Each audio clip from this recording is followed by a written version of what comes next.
Happy Thanksgiving 2025. Today, we're going to make an easel card, which is a fun fold card. This is not just your everyday basic cut the base, score in the middle, and fold. Hi there. My name is Linda Bartolucci, and I am the owner of Ink Stamp and Scrap. I have been teaching people how to make cards for over 20 years. And what I love to do is teach you how to make quick and easy cards that you can send to your friends and family. I also like to help you use up your scraps.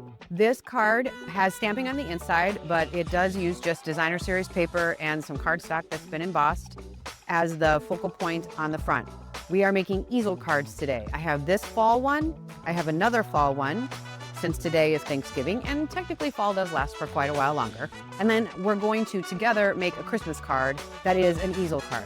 Now, what is so cool about an easel card is when you open it, it looks just like a basic card, except you might notice that you've got this little score here.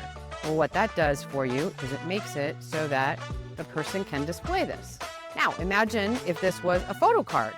Maybe the hidden photo is down here and this is all decorated for Christmas. Or maybe this is a photo card of your family and this just says Merry Christmas. Who knows? That could be a way, which is why I'm going to show you making a Christmas card, that you can send photo cards, and this makes it so Grandma and Grandpa can display it. The cool thing about an easel card is it has a standard way of making it. You're going to take your card base and you're going to score it in half, and then you're going to score the top in half again. And then you're going to have some sort of element here, usually the greeting, that is popped up just enough to catch the edge of the front of the card, and that's what makes it the easel. Always fun that this displays something. Could be even more down here for catching. Could just be some layered cardstock if you really want this to be the focal point. Could also be way up here. It could be punched in different shapes. All sorts of options. It just needs to be something that's going to stop the top of the card from sliding all the way to the closed position. That is the first card that I wanted to show you. I have another autumn card, but let's get to the showcase of the video, and let me show you the holiday card that we are going to make. This has the Merry Christmas on the front, where I said you could put a photo, and then there's your greeting for Merry Christmas. You could easily still fit plenty of to Aunt Mary and Uncle Herb, Merry Christmas, miss you lots, love, Bob and James. You have plenty of inside space to write whatever you want to write, but this will go together very quickly and easily. The other thing about this time of year for holiday cards, you'll see my theme when I show you Christmas cards is, can I mass produce this quickly? And this one, yes, you can. All right, so let me show you how this is going to go together. And then I have one more card to show you at the end. It's a different shape. It's still autumn. It's very cool, and I'm super excited to share it with you. Here we go. I've already done a little bit of prep work just to make our life a little easier. You'll see there's some adhesive right there, and that's because these two were actually glued together. And then I sent them through the embossing folder all together as one. That was the first step for making this card. Did that off camera. Now I have this cool white layer that is going to go in here, and that is going to make my cherry cardstock really pop against the green. I don't have to line it up perfect again, but I can. And there we go. It'll center perfect, so that works. So let's put this part together, and then we'll get our easel mechanism working. So all I need is liquid glue. I'm going to use this to put these layers together. I like using liquid glue because it gives me a little wiggle room. First, I'm going to put these two together. I don't want to try and put this white down and then make this perfectly centered and have these line up. So if you decide to do this, I don't care what your embossing folder pattern is. It doesn't have to be lines. It could be poinsettias. It could be snowflakes. It could be anything that you want to use for your card. I'm guessing we're talking about making a Christmas card, so that's why I was picking those themes.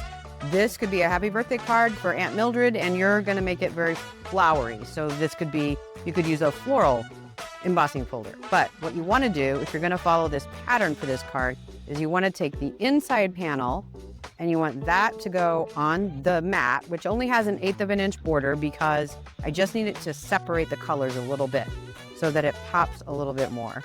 Now, when I put this down, it'll be easy to center both layers, line it up the way I want to. There we go. Okay, so I'm looking at this line here and then these two, and those are happy, so that means the whole rest of the card should be very happy as well. And it is. All right, so now we have these two layers. While we're here, why don't we just finish off the front of this? Also off camera, I went ahead and ran this through my die cutting machine. The reason this is going to be so easy to stick down is I also, newsflash, put some adhesive paper on the back. So this is a little bit of an adhesive sheet. It makes it so the cardstock is now sticky exactly where I want it to be, and I'll be able to stick these down really easily. Now, I will tell you that these dies have the first letter separated from the rest of the word, which can be really cool because you can make different colors for the first letter and the rest of the word, and it's really easy to do. But what I have found is that it makes it my very persnickety brain that wants everything to line up right, even though it's a hand stamped card, and I tell you guys all the time, that is okay if it doesn't, my brain still wants it to. So this E is really not giving up here. So what I do is I'm gonna save this, and it's gonna be our template for putting the card together. So first we're going to clean these guys up with my take your pick tool. And by cleaning up, I mean getting the centers out, maybe. Yep, we are. Okay, good. Oh, actually, no. This is going to decide it wants to peel off. That's fine. I just need this guy to come out. And this is why I like keeping the words, because I'm going to lay them down on the card where I want the Mary to be, and then I'm going to be able to stick this all together. This E is just going to be persnickety all around. Okay, there we go. I'm sure it's stuck to my finger. It is. I'm going to put it on this die here, just the little edge of the E. That's why it's always nice to have some metal objects around, not paper, because I wouldn't want to stick that to some random paper because it would literally stick. All right, so I ran this through. I stacked them as close as I could together because I wanted to make sure everything was on the adhesive paper. Now what I'm going to do is I'm going to cut them apart. I'm not worried about the dot on the eye. I'm going to go ahead and use one of my little embellishments to dot the eye. And I don't care that I go straight across here. I just want to be able to use these separately so that I can line them up the way I want them to be. I'm going to use the M, and I'm going to get that off. Here we go, get the adhesive. You knew what I meant, right? I got the adhesive off the M. I'm going to hold on to that. So I am going to put my Mary right here. It's in the middle of the card. It's at a little bit of an angle. And now I'm going to tuck this in here, and it's going to reshape exactly the way it was intended. Not as important with the single letters, but these words, these are really dainty. And I can tell you from experience that you can have them be a little bit off, and it's off-putting to me. I don't like the way it looks. I get annoyed. So I like that I can put this down like this and really push on it. I'm not going to push there because I want to get this up. I'm going to pull this back, and now look at that. Everything looks fine. It looks just like the die. So now we're going to do the same thing with the Christmas. We have the C, and then we're going to take our Christmas that's there, and we're going to put it underneath the Mary. And I'm going to do something that might be a little controversial, but we're going to do it anyway. You'll understand why I'm doing it. It just works with my brain. But first I need to get, I need to get this adhesive tape off. Here we go. I'm going to put that on the metal again. And then we're going to peel this off and hope that the backs come off of the big letter, the little sections here and here. Maybe not. Sometimes the adhesive sheet just pulls it right back, which is, no, it's not. Oh, it did it for the A, and it didn't do it for the S. Okay. So we need to see what I mean? Like this M, it's not falling apart, but it's just not looking nice. And sometimes that happens when you put this down if you don't have that little template there for yourself. So you can always use the negative space of the die as a template. I'm just going to let that stick to my finger for now. I'll get rid of that in a few. All right. Oh, I told you I was going to do something, and I'm going to do it right now. All right. I don't want that M to hang out too long that way, but I'm going to cut straight along here. So now I can see easier taking all that off. I can see that my Christmas is for that. Okay. It's straight. It matches the angle of this, and there's enough of it still that I can tuck this in, especially that M. So I'm going to do the C first, get it in there. Then I'm going to take the rest of my letters for Christmas. I'm just going to tuck them along the bottom. That's enough of the template that I can figure this out. That M is the most stubborn one, so I have the whole space for that. And then it connects to the A and then the S. And remember, I'm not worried about the dot because we're gonna use an embellishment for that. There we go.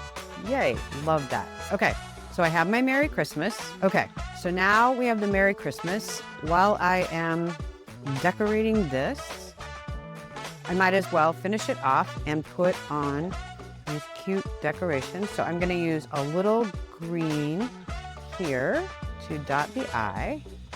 And then I'm gonna use a triangle, maybe with a mix of sizes. And we'll use a bigger one on the bottom, big one down here, and the medium one. There we go. Okay, now the whole front of the easel card is done. But we really don't have an easel card because we haven't done anything with our card base yet. So now we have our traditional 11 by 4 1/4 scored and folded, but we unfolded it now at 5 1/2. All we have to do to make this an easel card is bring in our paper trimmer, and then I'm just gonna trim this at 2 3/4, which is half of 5 1/2. I'm gonna make sure I have my my scoring blade closest to the cardstock. Don't wanna cut it, that's what that blade does. And now I'm set. So this will make my easel card. Now there's one more super important part, but first we're gonna decorate the inside of the card. So I have that is not it. There we go. I have a 4 by 5 1/4 here. And then this one is totally gonna cover it. This is the 5 1/2 by 4 1/4. The reason I like to use this when I do an easel card is it just makes it so you don't have these little things sticking out on the sides. You don't see the score at all. I prefer that. But in order to keep everything straight in my head, we're gonna glue this together this way. I don't wanna glue it all the way on there because then the easel will never open. So we're gonna put glue on the back of this one and want it to stick really well. And then once we have this down, centered like that, now I'm gonna do the inside of my card, and that is where the magic happens. And I also have a super cool use your scraps kit. Whoa, let's try that again. I have a super cool use your scraps trick. So this is just a bunch of white cardstock glued together. Instead of using foam dots, because I had a bunch of thinner strips, and I don't find a lot of use for strips that are this thin. I like to have a little bit of width to something when I'm gonna stamp on it. That's just personal preference. If you want to stamp on these, then maybe you're not going to want to use this particular tip that I'm going to give you. But for me, I like that better. The first thing I'm going to do is I am going to take my holiday stamp and I'm going to put the greeting on here. We're going to use the green ink that matches the green cardstock. I'm going to bring in my piercing mat. I'm going to move this over so it doesn't end up with any ink on it.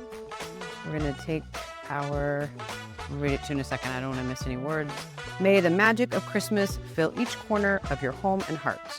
This stamp has a nice straight line here, so I can see that it's going to go. Just want to double check. Yeah, I did get ink everywhere. You'll notice there's a lot of ink over here. I'm not worried about it because we're going to stamp straight down. We're just going to hold it. And I'm going to think about counting to 5 or 10 while I'm chatting to you about the fact that I am counting to 5 or 10. And then I'm going to put a finger on the cardstock to hold it down. I'm going to pull the stamp up, and it is a beautiful, clear image with none of this gunk because I went straight down and just let the paper suck the ink off the stamp.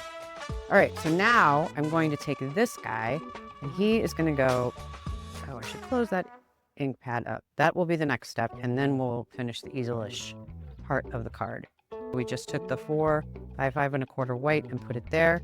Then what we're going to do is we're going to close this up. Remember I said that was the next step. We got to get that done. Okay, slide. There we go. And now what I'm going to do is I'm going to use my stack. This is about as high as a dimensional. No, I'm not going to put it just like that. But what I am going to do is I'm going to cut it like this. I'm going to cut it like 3 times. That should be enough because those are nice and thick.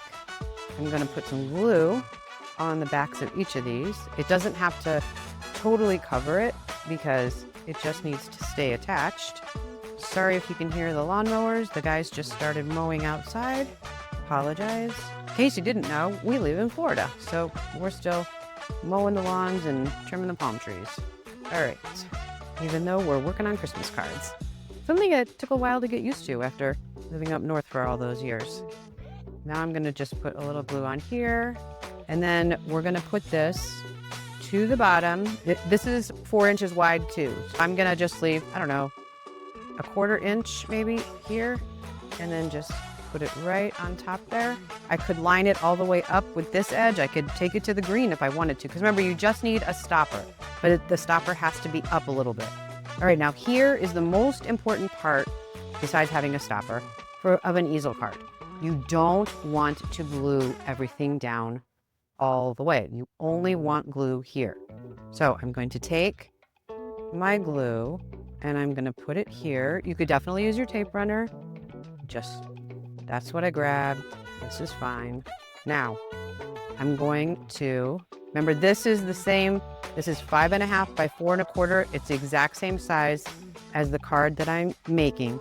So I can lay this down right on the edge. I've got a little wiggle because it's liquid glue. So I can do this. I'm gonna hold it for a moment, and then I'm gonna lay those blocks on top for a little bit of weight. I'm gonna set this aside, and you get a new surprise. So let me show you 2 things before we bring out the star of the show, all glued together and finished. First of all, the dies that I was using, here's your Merry Christmas. It comes with all of these as well, in case you were wondering. So it is a great set of dies to use throughout the holiday season. And if you wondered what this looks like together, remember I told you at the beginning of the video, you don't have to make an easel card just with a traditional rectangle. It can also be a square, it could be a circle. This is a square. So here's Autumn Wishes. This is more of that paper that I used on the very first card. These are those dies. Goodness, words escape me. But I cut them out with Cajun cardstock, and I cut 3 of them and stacked them all on top of each other. So that's what gives the dies some dimension. You can see it right there, I hope. Hope that angle's good enough. I hope you can see that. But this is also an easel card, but it's a square, it's small, so I didn't give myself a lot of space here. And this is only glued down here, so it's not that big of a stopper. This is what I wanted to show you. It just has to stop it. It doesn't have to be this amazingly high and thick thing, which I had done on the other 2 cards. You can just put a piece of cardstock there and it will work just fine. And you still have plenty of room under here to sign your card. Again, this is a 4 1/4 by 4 1/4 square. I just took this and scored it at 4 1/4 here, but then I wanted to have a little more of it stand up. So this time I slid the score down. So a traditional easel is just score it in half and then score the top in half. But you certainly can slide it down. I would not slide it up. I would give yourself less on the bottom, which makes the top stand up at a higher angle. If you go the other way, it's gonna be really slouchy like this, and that's just not gonna look as cool as it could. So there are those 2. I am confident at this point that this one has dried and I can use it. So here we go, and it stands up just perfect. So what a cute Merry Christmas card. Again, super easy to mass produce. You can do the cutting and the embossing one night, then you can do all the die cutting, then we can stamp and assemble and glue it all, but it does go together very quickly and easily, and it would also make a great picture card if that's what you wanted to do. So once again, here are all 3 projects. And if you'd like to see another, not fun fold, but a technique card, you can certainly look at the video that is popping up on your screen right now. This is a really cool triple time technique that is great to use for quick mass production cards as well as guy cards, which I know everybody struggles with. So thank you so much for sharing a little bit of time with me today. If you enjoyed what you saw, please click the subscribe button, and that way you will know whenever I publish new videos. I publish videos every Thursday. And if you wouldn't mind clicking the like button to show YouTube that you enjoyed the video, I would really appreciate it. Have a great day.